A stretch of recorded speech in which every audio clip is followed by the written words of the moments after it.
Welcome back. I hope that third time's a charm. We've got Renate Rengura on the line, NBC reporter, to talk to us about the Ministry of International Relations and Trade officially launching the first export under the African Continental Free Trade Agreement. Renate, good evening once again. Can you hear me?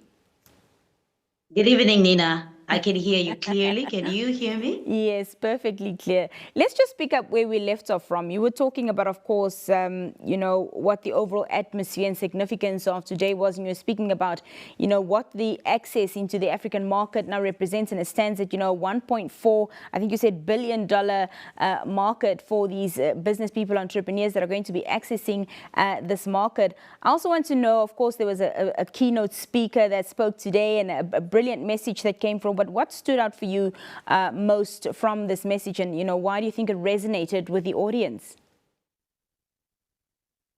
Well, we had the Minister of the Minister of International Relations and Trade, Honorable Selma Ashipala Musavi, who gave her speech. And she basically indicated that she's really happy because this event is a culmination of hundreds of hours spent in boardrooms, in conference rooms, just deliberating on how Namibia was going to implement the access to the free trade area. So she was saying that it's important because it's good to see that one of Namibia local companies in the name of Walvis Bay Salt Holdings has opened the doors or the gates for other companies to realize that they too can access this free trade agreement. So it is no longer a theory for Namibia, but it's actually practical.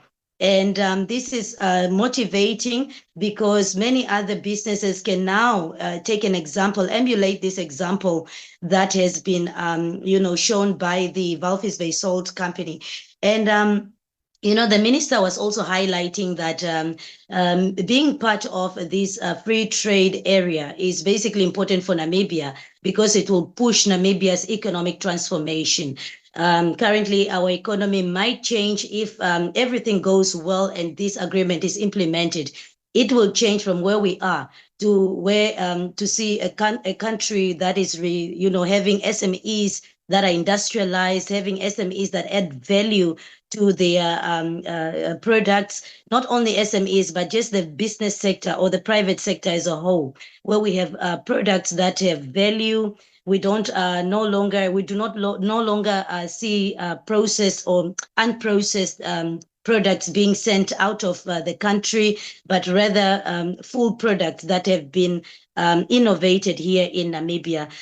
Through industrialization and value addition, the country will also be able to create jobs and thereby overcome poverty. So that was one of the messages that stood out for Namibia. Renate, and we also basically, yeah. Can I just interject there for the sake of time? I'm so sorry, but how does Namibia's geographic positioning, especially the role of Walvis Bay, enhance its potential in the AFCFTA framework? Well, Walvis Bay has a harbor. The Walvis Bay harbor is here, and this is basically a gateway to other markets. It is well known as the logistics hub, and it's not only about cranes or having buildings. It's basically creating that opportunity for businesses to be able to send their products to access other markets, and also for those markets to in turn send their products via the port of Walvis Bay to Namibia and other countries in Southern Africa. So having the harbor here is, opening up the markets for many businesses. So without the harbor in Walvis Bay, these businesses or the implementation of the free trade area where there's lower tariffs or no tariffs at all, will be impossible, because how will the SMEs, how will the private sector be able to send out their products to the other markets? So that is why it's important. It was also highlighted by the CEO, Mr. Andrew Kanime, that investing in the port infrastructure is actually very important for NAMPORT. because if they don't invest, then they are unable to, promote this trade under the Free Continental Agreement. Renate, we do appreciate your time with us this evening here on the Daily Roundup. Thank you so much for joining us.